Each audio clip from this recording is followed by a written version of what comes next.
Did you just buy a Kawasaki Prairie 700? Here's a couple of things to check out, or you just might blow up your engine on the first ride. All right, this is a 2004 Kawasaki V-Twin Prairie 700. And the reason this thing I think is a little bit it's kind of a standout machine to me is because it's the first one that all of the ranchers really fell in love with. A few years before this, they came out with the 650, and it was the biggest four-wheeler that by far that you could get. It's four-wheel drive, can make it from one side of your ranch to the other. I think it's the first four-wheeler that would go 60, maybe even 70 miles an hour, and you can make them even faster than that, but they pull like a bull. They're good for herding cattle and taking care of your ranch. This one, I believe it's got a hitch on the back too. The sucker been pulling trailers and everything else. So the reason it's here is because in this video, we're gonna go over how to check, do just a once over a check. We're gonna check air filter, oil, coolant level, battery, and all that kind of stuff. So thank all of you for tuning in. I'm Rob Daly, let's rock. And you know, on an older machine, it's really important to check all this stuff now because you don't want it to bite you in the butt. Normally it's something stupid. Do you want, well, I'll show you here in a minute on this bike. Right now we're going to check the oil. Here's our dipstick. It's right next to the coolant bottle. Shout out Casio, Mud Master. All right, let's check oil. Oil level's good, but look.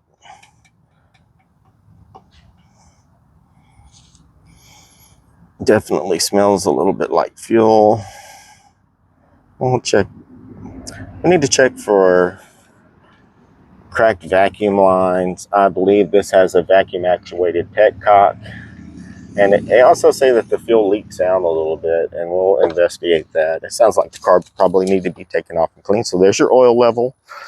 We're going to check coolant level. I don't know if you guys can see it. The coolant level seems to be kind of right down here somewhere. It definitely needs a little more coolant.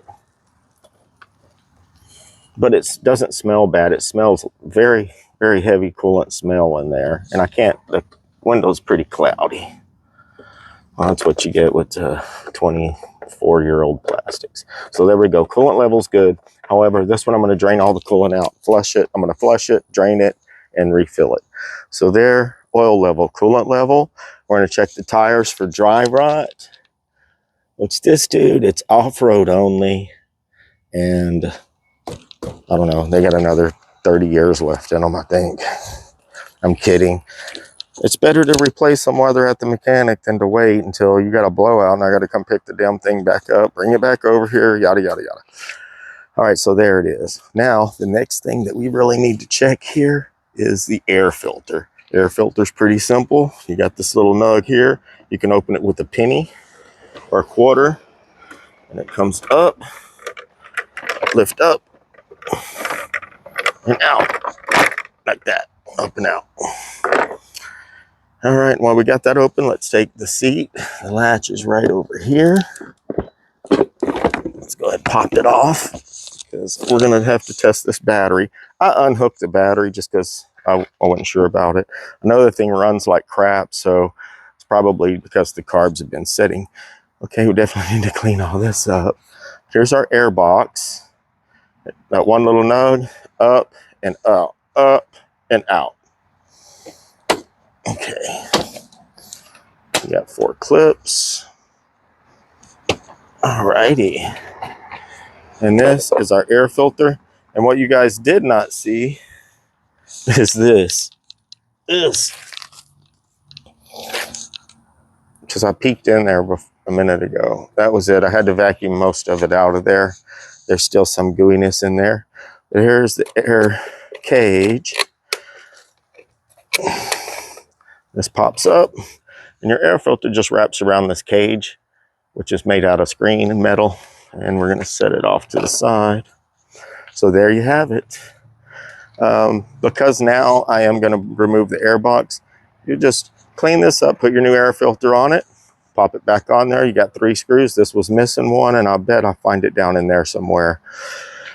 Another thing that I did notice is this here. this is not right. I was trying to get off the trailer last night and I had it running crappily, and couldn't understand why this wasn't quite lining up right. And I think that's why it's upside down. I'll have to adjust that. So we'll take one extra step or two here, but for you, that can go clean it up, let it dry, put your filter back on it, 3 screws, boom, pop, pop, pop, pop, back in, back down, clip on, you're good to go. The very next thing that we want to check that will leave you stranded is this belt. Now what I have done, here, let me grab my, look, you can tell a good mechanic by his spark plug selection there. That's a couple years of spark plugs right there. All right, back to the lecture at hand. All right, this is our belt housing. All I did here, well, because I'm taking the air box out, I loosen these. You won't need to do that. There's 8 screws that go all the way around here. And if you have a long extension and a little wiggly on the end, it'll go all the way around. Okay, that's our last screw. I'm gonna pop this open and out. And hey, that actually looks pretty good. I'll check it a little bit closer off camera, but that actually looks pretty good. Okay, so there we go. If you did need to address the belt, that's you know, future reference. You definitely just want to check it. You know what I mean? Just to make sure it's not starting to shred or something like that, or you don't have anything else out of line there. I'll take a little closer look at that. But there you have it, ladies and gentlemen, boys and girls. That is our Kawasaki Prairie 700.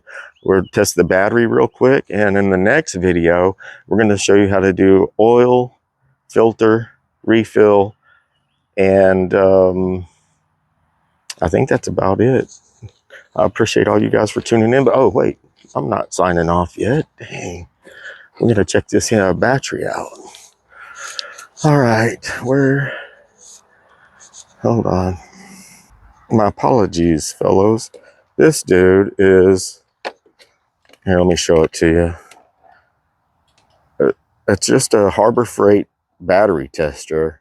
And I think if you, I keep it in a little pouch and keep it nice and dry, high and dry, and it seems to work just fine. So let's hook this thing up to the battery and see what it says. All right, let's see if we can zoom in here. Okay, it says definitely that the battery is low, and it says to recharge and either replace or retest. And then while it's running, we can do an alternator check also. We'll do that later. Right now, we'll pull this battery out. We'll recharge it. Probably needs a new one, man. You need to replace your battery if you're not using a, I don't know. I say once a year is good, rule of thumb. And if you keep a battery maintainer on it, you might be able to stretch that if you have one of the higher price, one of the, what do you call it? Acidless batteries. All right, thank you very much, every single one of you, for tuning in. In the next video, like I said, we're going to do an oil change. I might also include you all in the coolant, replacing the coolant. It's not rocket surgery, but I appreciate every single one of you for tuning in. Rob Daly, have a badass evening, even better tomorrow. Peace.